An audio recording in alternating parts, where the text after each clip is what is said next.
그럴 가능성보다는 예. 상임 정국의 구성원들이 대부분 우리의 각 지도층들입니다. 뭐 시장, 군, 뭐 도지사부터 또 일부 국회의원 뭐 이런 다양한 어떤 정부 지도자들이다 보니까 그게 제대로 홍보가 안 돼서 그게 좀 늦게 되지 않았나 이렇게 그때는? 생각합니다. 예, 예. 가반 참석이 되지 않지 않았나 이렇게 지금은 무난한다. 예, 무난할 지금 것이다. 뭐 무난할 겁니다. 예. 앞에 당선자 어떤 총회 연찬에 관련해서 말씀이 있었으니까 뭐 연장해서 말씀을 드리겠습니다. 예. 그때 우리 지도 체제에 대해서 예. 우리의 격렬한 토론이 있습니다. 아, 일부에서는 지금 김종인 비대위 체제가 불가피하다. 예. 그 많은 경륜과 경험을 가진 사람이 없다. 이렇게 해서 찬성파도 있었고 예. 또 우리 내부의 인원만 하더라도 충분하다. 우리의 어떤 실력을 기르고 우리의 자강, 우리 스스로를 높여서 예. 어떤 후보자를 뽑는다면 우리 당이 바뀌는 변모의 모습을 보일 수 있다. 이런 소위 자강파 이렇게 굉장히 대립이 됐습니다. 예. 저는 그게 절충하는 개념으로 발언을 했는데요. 예. 우선 지금 김종인 그 비대위원장에 대한 부분은 그동안 우리가 상임정국에서 임기만 제안을 했지 그 어떤 연장을 못했지 전국위에서 그 필요성에 대한 부분을 인정을 했거든요. 그다음에 전임 원내대표도 방문을 해가지고 해주시란 말도 했고 또 지금 현 원내대표도 방문을 해서 해주시란 말을 했기 때문에 우리가 일상생활이나 법이나 모든 국제관계에서 약속은 지켜야 된다. 박다준수습한다. 약속은 지켜야 되는 거 아닙니까? 그런 차원에서 지금 현재 와서 조금 뭐 분위기가 바뀌어졌다고 김종인 비대위를 내몰라를 하는 것은 안 된다. 일단 받아들여야 된다. 다만 그 임기를 어떻게 할 것이냐. 예. 이 문제에 대해서 저는 절충안을 제시했습니다. 내년 4월까지가 아니라 12월까지만 하더라도 충분히 김종인 비대위가 얼마나 효과가 있는지 또 역할을 얼마나 할 수 있는지 예. 이런 거는 충분히 판단할 수 있기 때문에 지금 6월부터 6, 7, 8, 9, 10 5개월만 들이면은 충분히 그 역량은 평가할 수 있다. 그런 차원에서 10월 달 정도에 신임 평가를 한번 해서 그 시기를 연말로 할지 아니면 내년 4월까지 할지 보궐선거까지 할지 그렇게 결정하자. 저는 그렇게 절충안을 제시했죠. 했는데 상당 그날 뭐 준비되어 온 것이 내년 보궐선거까지 찬성이냐 반대냐 이렇게 이제 투표로 준비되어 왔기 때문에 그렇게 결정돼서 찬성파가 좀 압도적으로 많이 나온 걸로 그렇게 보고 있습니다. 옛날 방식의 옛날 지혜의 옛날 경험에 그것까지는 부족하죠. 뭐 40대의 경제 그거는 말은 할 수 있지만 그런 사람을 찾아내기는 저 백사장에 가서 진주 캐기나 마찬가지입니다.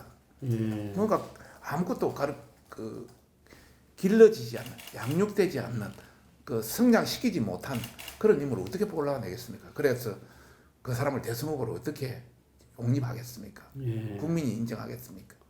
우선 당이 국민들한테 예. 신뢰를 받을 수 있는 당의 모습을 변화시키는 작업이 필요합니다. 조금 전에도 내가 우리 당이 많이 정체돼 있고 또 패배 의식에 젖어 있고 이런 게 있다고 이야기 말씀드렸습니다만은 당의 모습을 갖고 진짜 일하는 경쟁하는 조직, 생산하는 조직, 또 여건과 경쟁에서 정책으로 뒤지지 않는 그런 발빠른 조직으로 빨리 만들어야 되고 두 번째 가장 중요한 것은 역시 2년밖에 남지 않았습니다. 대선 후보 지금부터 키워야 되거든요. 지금부터 발굴해야 됩니다. 그 발굴 방법도 기존 방식과 다른 완전히 창조적인 방식으로 해서 국민들의 관심을 끌 수 있도록 해야 되고요. 또 내년 그 4월에는 보궐선거 있잖아요. 보궐선거가 바로 전처전이거든요. 뭐 예를 들어서 경기지사라든지 부산시장이라든지 울산시장이라든지 또 성남시장이라든지 이런 거 다 가능성이 있거든요. 그게 하나의 큰 모멘텀이 전환점이 될 수 있다. 그래서 이때 실패하면 앞으로 5년도에 희망이 없다. 뭐 보궐선거 실패하고 대선 실패하면 지방선거 3개월입니다. 내년 2002년 뒤에. 그럼 뭐 당연히 따라갈 것이고. 그러다면 뭐 미리 갚는 거죠. 저도 뭐 좋은 방향이라 생각하고요. 다만 이제 우리가 이런 생각을 해야 됩니다. 우리는 지금 세금은 하나도 정세 안 하면서 기본소득이라든지 각종 복지에도 계속 퍼주고 계속 나가고 있지 않습니까? 예. 결국 부채를 엄청 남의 돈 빌리 와가지고 그거 나눠주는 거다. 우리가 자식들한테 집을 돈을 한 달에 100만 원씩 주면서 은행에서 돈씩 100만 원 빌려가가지고 그걸 주면 그 은행 돈은 나중에 자식이 갚아야 돼요. 지금 그 꼴이에요. 그러지 않으려면 정세를 해야 돼요.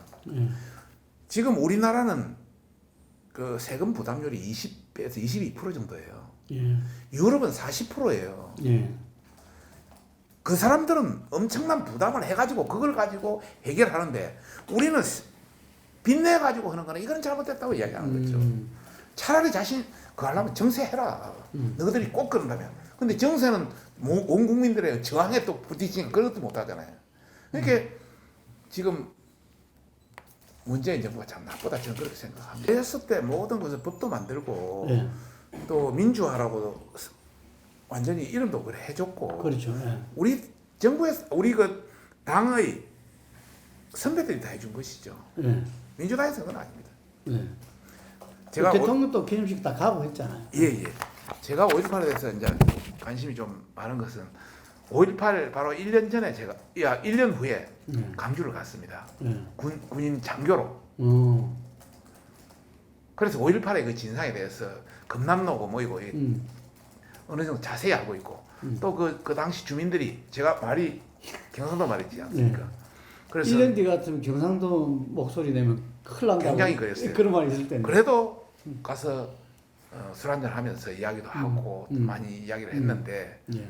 그래서 누구보다도 그쪽에 대한 부분을 잘 알고 있습니다. 예. 그래서 5.18에 대한 부분은 정말 그 민주화 운동으로서 일단 우리 당에서 우리 당 선배들이 우리 미래통합당 차원에서 뭐 이름은 달라지지만은 일단 격상시켜준 문제이기 때문에 그거로서 이제 매듭지어야 된다. 그걸 가지고 말고 해서는 안 된다. 저는 그렇게 말씀드리고 싶습니다. 그 태극기 부대도 여러 유형이 있습니다. 보통 그 강화문에 가서 한 100만 정도 모일 때는 저희 당도 종력으로 일단 같이 이걸 했고요. 태극기 부대도 공식으로 확인된 것만 한 7, 8개쯤 됐습니다. 네, 됐고 다시 또 말씀드리면 유튜버 이 보수 유튜버 제가 이제 총선 전에 한번 확인을 해보니까 구독자가 10만 이상 보수 유튜버 물론 뭐 더 있을 수도 있습니다. 대략 전체를 한번 찾아보니까 한 50여 개 넘더라고요. 그 중에 극우 약간 뭐 너무 한쪽으로만 하시는 분도 조금 10개 이내로 뭐 계시고 나머지는 그래도 상당히 저희 어떤 보수 정당을 대변해주고 철학도 또 많은 홍보도 해주시고 해서 굉장히 저희들은 고마웠어요. 그래서 그 태극기 부대도 뭐 극히 일부 빼고는 저희들이 다 안고 가야 되고 또 유튜브도 마찬가지로 다 안고 가야 됩니다. 네, 그걸 저는 그렇게 해야 된다고 보고 있습니다. 아, 그 태극기가 선을 끌 게 아니라 선을 그럴 게 아닙니다. 일부를 제외하고 일부는 우리 당의 어떤 정책 또 철학 뭐 이거 완전히 다른 그런 길이라면 어느 정도 제할 필요가 있겠지만은 대부분 보수 유튜브나 태극기 봐도 또 그 사건 하나하나마다 입장이 또 좀 다릅니다 서로 어떤 사건에 대해 보는 눈이 기준이 탄핵에 대해서 예 지금 또 그분들은 인정하지 않는 분위기와 그리고 그렇죠. 탄핵에 찬성했던 사람들이 국민 사과를 해야 된다, 고백해야 된다, 이걸 요구하기도 하고 그렇잖아요. 그렇습니다. 그게 하나의 기준점이 되지 않을까요? 예, 저는 이번 총선이 예. 그 기준점을 제시했다고 생각합니다. 지난번 탄핵에 찬성할 때 국민의 탄핵 찬성률이 84%였습니다. 그러니까요. 예. 그것이 그냥 단순히 된 것이 아니라 박근혜 대통령도 임명한 헌법재판소에서 만장일치로 통과된 겁니다. 예. 국회에서도 다수로 된 겁니다. 예. 그 정도였으면 국민의 어떤 민의는 거의 반영이 됐다고 생각해야 되고 이걸 이제 와서 뒤엎는다는 것은 국민의 84%를 우롱하는 겁니다. 이렇게 주장하다 보니까 이번에 우리가 완전히 폭망하게 된 겁니다. 이제 그 친박, 박근혜 이런 논란에서 이제 탄핵 이런 논란에서 이제 강을 건넜다. 이번 그 총선을 통해서 이제 가면 더 이상 언급하지 말아야 된다. 저는 그렇게 명확해졌다네요. 명확해졌습니다. 이번에 국민들의 심판도 명확해졌다.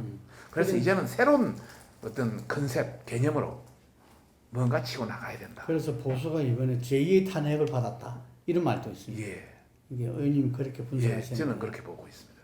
음. 언론이라든지 또 뭐 유튜브라든지 방송 같은 데서 그냥 누가 그 어떤 제목 헤드라인을 그냥 그렇게 탁 뽑아서 탁 날려버리니까 강력한 낚시 제목일수록 사람이 내리 확 바뀌잖아요. 네.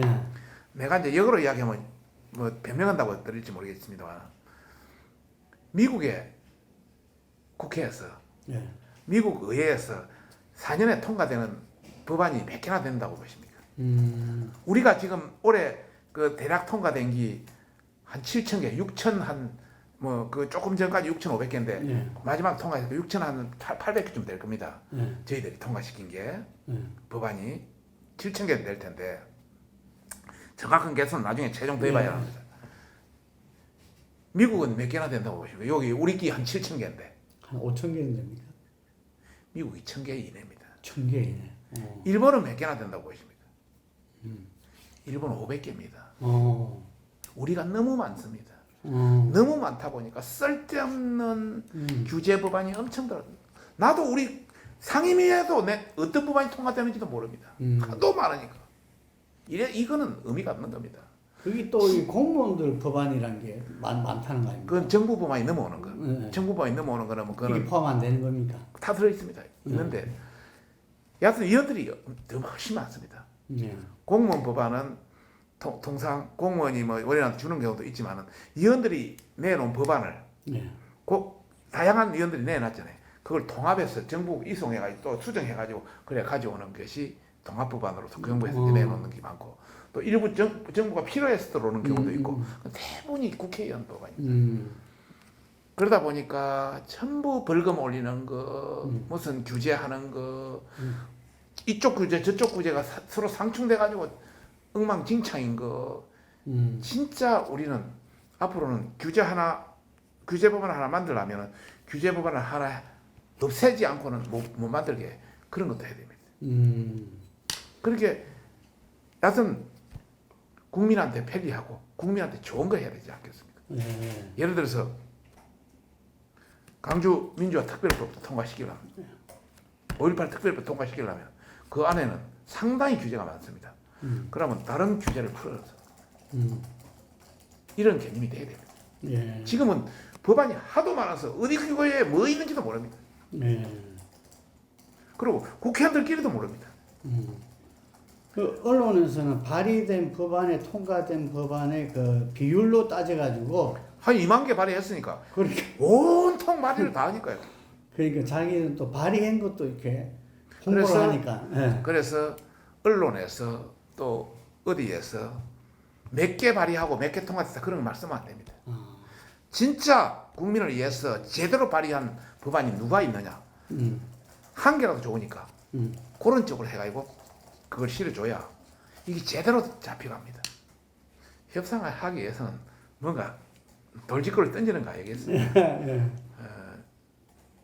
일단은 국회도 협상의 산물이고 정치도 협상의 산물 아닙니까? 그런 차원에서 지금까지 국회의장이 여당에 가면 법사위원장은 야당이 좋습니다. 예. 또 예결위원장도 야당이 좋습니다. 그만큼 서로 견제와 균형 그런 차원인데 이번에는 뭐 177석 아니면 여건이 190석 얻었다고 지금 완전히 그냥 아주 무시하는 그런 전략을 뭐 안 되면 뭐 표로 밀어붙이겠다고 그렇게 자꾸 노는데 그래서는 안 되죠. 물은 배는 물은 배를 띄울 수도 있지만 한순간에 배를 전복시킬 수도 있습니다. 예. 사람의 마음, 여론은 조석으로 변할 수 있습니다.